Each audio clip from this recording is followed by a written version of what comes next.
third run. My colleagues give me the pleasure to be the president of your PhD Defense Committee. I will give you first to speak, and after your defense, I will present the different members of the committee to take time between the defense and the evaluation. Okay, so it's up to you. It's time to defend your work.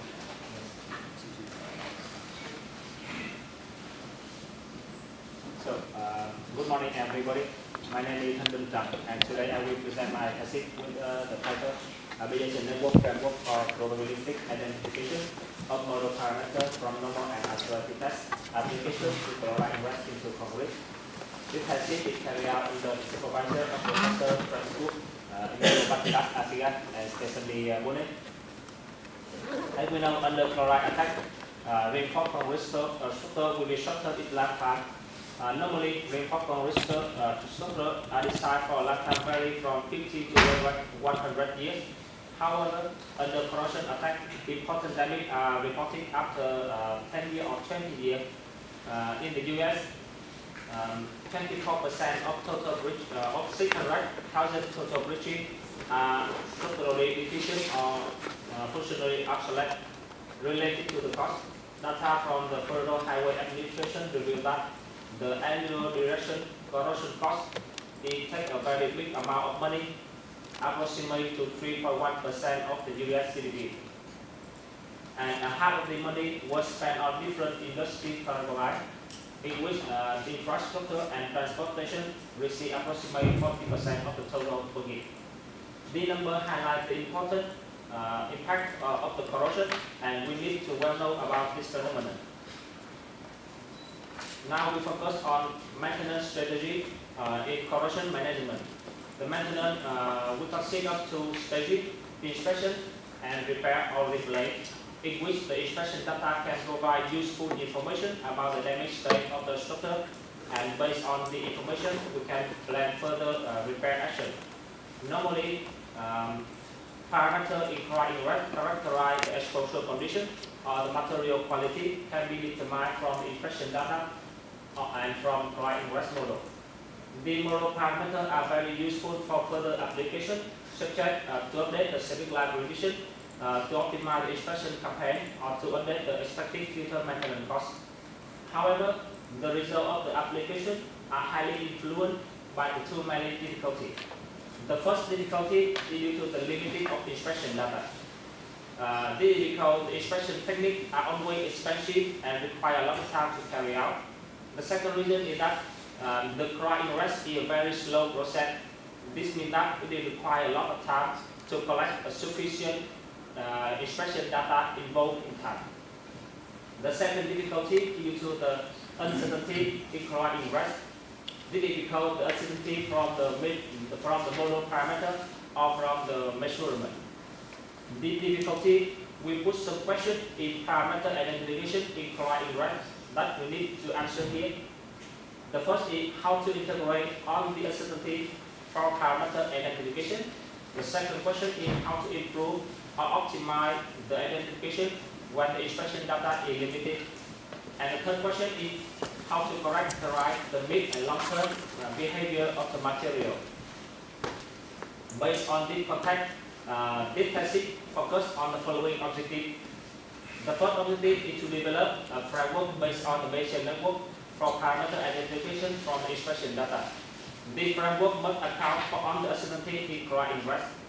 The second objective is to improve the identification when inspection data is limited.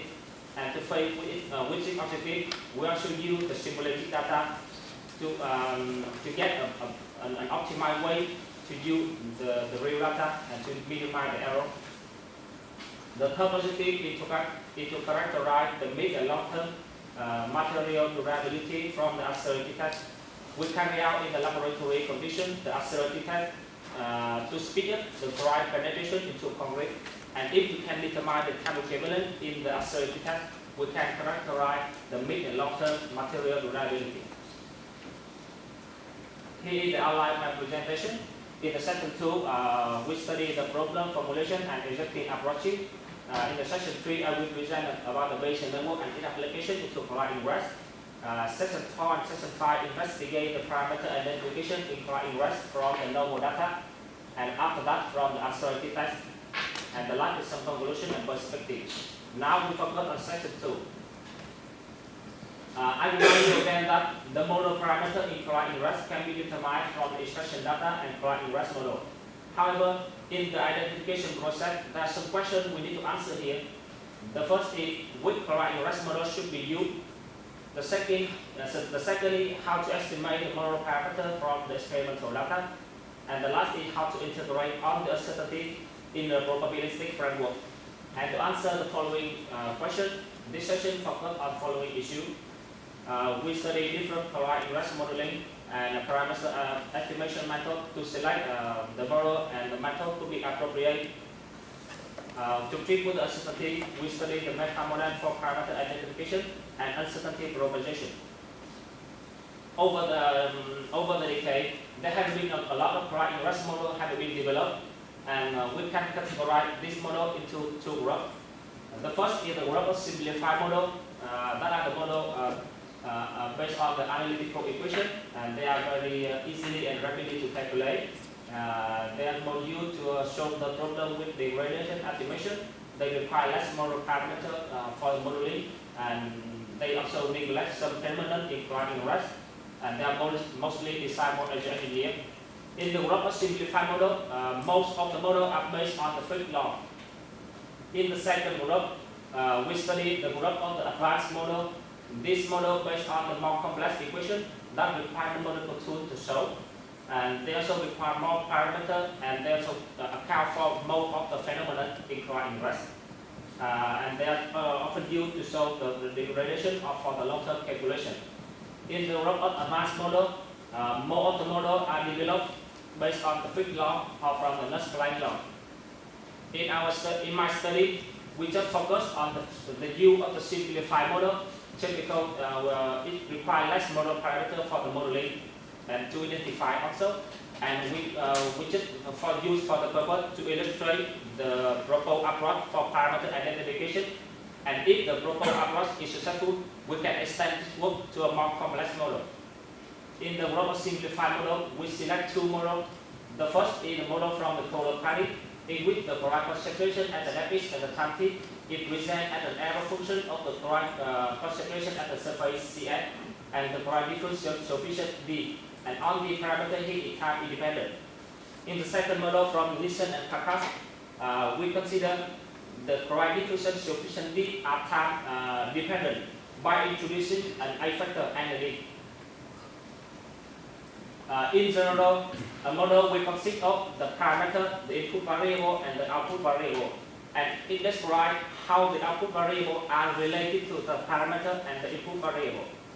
The output variable can be experimental data, and from the experimental data, how can we recover the two parameters? That is the objective of the parameter identification. The experimental data will contain noise or error. It can be taken at different discrete time and spaces, and they are also limited. And from difficulty, how can we assess the accuracy of the parameter identification? That is the question. In Cloud Ingress, the experimental data can be the correct profile we determine from a real structure. The correct profile presents for the correct concentration at the lattice and the time t, and we can present as a function of the input variable and the model parameter that we need to identify. We study several methods for parameter estimation. The first is the least square estimation. The principle of this method is to find the model parameter that minimize the sum square of the error. This method is very simple and popular to use. The second is the maximum likelihood estimation. The principle of this method is to find the model parameter that maximize the likelihood function, and it's based on the probabilistic framework and can be seen as a general approach for parameter estimation. The next, we study the Bayesian estimation. This method can be seen as an extension of the maximum likelihood method by introducing a priori information here. The result from the Bayesian estimation can give in a statistical way. It can update with the information, and when we work with this red state model, it can be turned in the form of the Bayesian network. And in this study, we select a Bayesian estimation as the main tool for parameter estimation. To treat with the uncertainty, in this study, we use the meta model for parameter identification and uncertainty propagation. In the group of meta model, we can divide it into two groups. The first is the group of response surface, and the second is the group of the network. In the group of response surface, there are several methods can be used here, and in the group of response surface, there are similar properties that they will require a lot of sufficient to identify, and they also have a problem with the conversion. In the group of the network, we can divide it by two, the neural network and the Bayesian network. Among the two methods, the Bayesian network seems to be more robust, typically it has some characteristics that we cannot find in the neural network, such as it can handle with an incomplete data set, it can update the information, it can give it to learn the causal relationship, and it can describe representation of the probability density function. And due to this characteristic, we select a Bayesian network for the modeling uncertainty and for the parameter identification in this study. Now we move to section 3. In this section, I will present very shortly about the theory of the Bayesian network and its application into programming language, as well as one simple example for the application. A Bayesian network can be seen as a probabilistic model consisting of the node represent for the random variable, and they are connected by a link to represent the probabilistic dependency, and therefore a Bayesian network can be seen as an efficient tool to represent the dependency among random variables by graphical structure.